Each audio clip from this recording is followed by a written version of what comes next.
indépendants peuvent ne pas avoir de monnaie. Ils ont une monnaie. Ils ont le pouvoir monétaire. Il se trouve que le franc CFA, c'est une monnaie commune, un facteur d'intégration considérable. Donc, il y a ici de très éloquents porte-parole et responsable du front anti-CFA. Il faut toujours rappeler que le franc CFA est notre mécanisme le plus puissant d'intégration. On peut le rebaptiser, on peut le détacher de ses origines historiques, mais faire très très attention à conserver le caractère de monnaie commune qui permet de faciliter les échanges dans notre ensemble.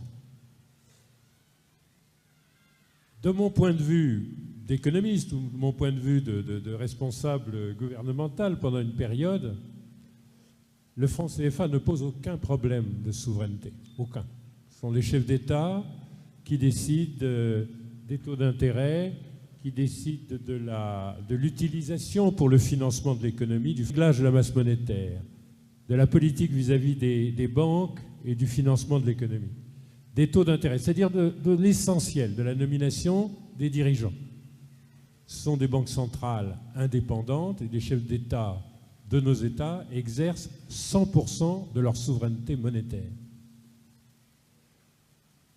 Il se trouve qu'il reste des éléments de folklore qui n'ont aucune importance économique, mais qui sont en train de prendre une importance politique. Par exemple, la gestion microscopique, parce que ça concerne des sommes très faibles, d'une partie des réserves de change dans un compte à la Banque de France, un compte d'opération avec le Trésor français. Ce compte ne sert à rien. En 70 ans de régime de franc CFA depuis la guerre, il a servi à fournir des devises à la zone franc, qui était en crise de liquidité, pendant 14 mois. Donc ce compte d'opération est inactif. La gestion des réserves, une fraction des réserves à la Banque de France, une chose à quoi on peut mettre fin du jour au lendemain, il ne se passera rien. En revanche, ça blesse beaucoup l'idée qu'on ne serait pas capable de gérer nos réserves de change.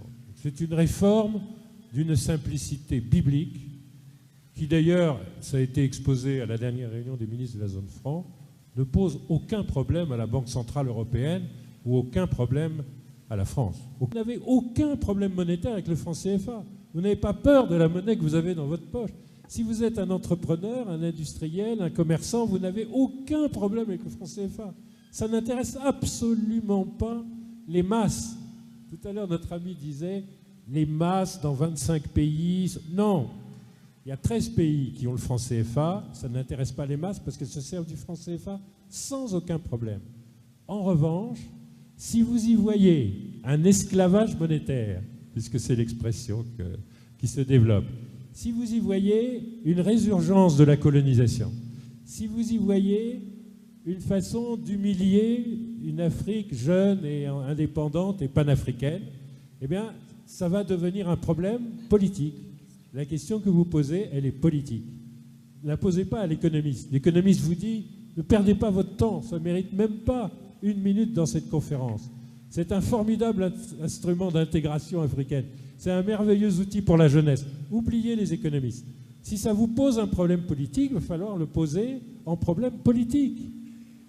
Ce que vous me dites, je suis souverainiste, mais Marine Le Pen le dit pour l'euro.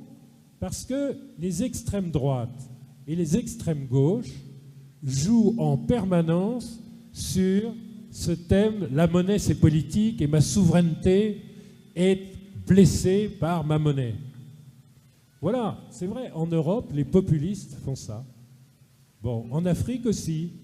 Donc il va y avoir un débat politique entre les gens qui disent non, ça n'est pas une question politique. Nous ne sommes colonisés par personne. Ça n'est pas un problème politique. Et des jeunes gens très brillants,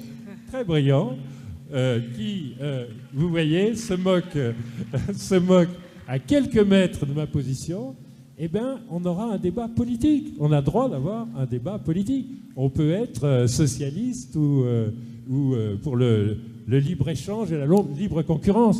On peut avoir de l'imagination, de l'impatience magique sur la monnaie, ou on peut considérer que c'est un problème sans importance, qu'il ne faut pas en faire l'image d'une domination qui n'existe pas. Eh bien, ça sera un débat politique, pas un débat technique. Je sens, mais on s'éternise sur la question. Finalement, votre question, elle est, il y a de l'eau qui coule. Hein. 1 minute, parce qu'apparemment, on a besoin d'un rebond de la part de M. Kémy Séba. 1 minute, et on va passer à une autre question, s'il vous plaît. Une minute, parce que j'ai été interpellé de manière sous-jacente par mon aîné. Je précise que je ne me moquerai pas de l'aîné en tant que tel. Je ne me permettrai pas, ce n'est pas la tradition. Par contre, je peux discuter les idées et aussi discuter les constats. Lorsqu'il parle, avant de venir sur la fin de sa réflexion, lorsqu'il parle de notre mobilisation, oui, il y a 13 pays en Afrique qui utilisent la zone franc, mais peut-être que Google ne marchait pas fortement dans certaines régions où son excellence était auparavant. Quand on parle de 25 pays, c'est qu'il y a des pays de la diaspora qui se sont mobilisés aussi. Il y a des diasporas dans les Caraïbes qui n'utilisent pas le franc CFA qui se sont mobilisés aussi. Il y a même des pays en Amérique du Sud, notamment en Argentine et au Venezuela, qui se sont mobilisés sur ces questions. La presse en a parlé. Je suis surpris que son excellence ne l'ait pas entendu. Mais là n'est pas le sujet de fond. J'ai entendu, c'est la première fois de mon existence, et peut-être la première fois pour bon nombre de personnes ici, que l'on entend que donc le franc CFA est une monnaie parfaite, entre guillemets, pour notre économie. Elle ne pose pas de problème. Alors, au-delà de ce sourire intérieur qui a émergé en moi, il y a une question qui me vient à l'esprit. Est-ce que vous avez déjà vu à l'intérieur de la Banque de France le gouverneur de la Banque centrale ou de la Banque des États d'Afrique centrale ou de la Banque des États d'Afrique de l'Ouest avoir un droit de veto? Est-ce que vous avez déjà entendu ça? Quand on parle de souveraineté, est-ce que le directeur de la Banque du Tchad a le droit de pouvoir mettre son droit de veto à la Banque de France? Oui ou non? Est-ce que ça, c'est de la souveraineté? Quand il n'y aura plus de représentants de ces banques-là dans nos régions, on pourra déjà parler un petit peu plus de souveraineté. Quand on nous parle de comptes d'opération qui seraient, somme toute, anecdotiques, si c'est anecdotique, ça n'aurait pas, pendant 70 ans, été un compte qui existe, jusqu'à preuve du contraire. Et je terminerai en disant aussi un élément qui, à mon sens, a plus que jamais une importance. Si le franc CFA n'était pas quelque chose auquel la France, les autorités françaises tenaient, on n'entendrait pas, plus de 60 ans après les indépendances, j'ai entendu normalement il y a 2 semaines, si je ne m'abuse, l'ambassadeur de la France au Sénégal qui disait de manière explicite, la France ne se désengagera pas du franc CFA. Pourquoi?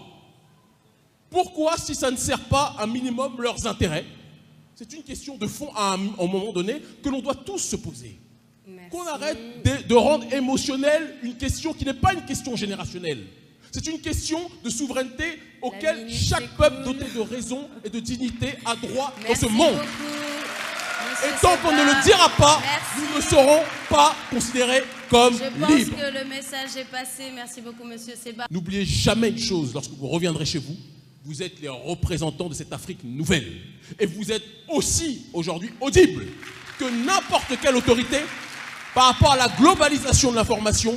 Nous devons être capables de nous faire entendre de telle sorte que le mépris de certaines institutions qui nous disent « vos questions de souveraineté monétaire ne sont que des questions émotives », on leur rappellera que l'émotion précède souvent la raison et que la raison est la finalité de notre libération. Merci, monsieur Kéba. On va laisser la parole.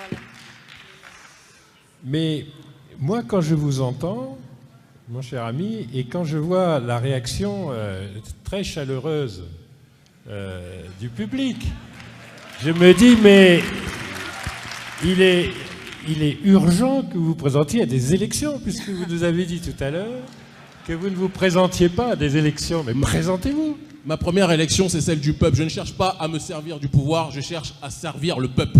Et je le sers dans la société civile.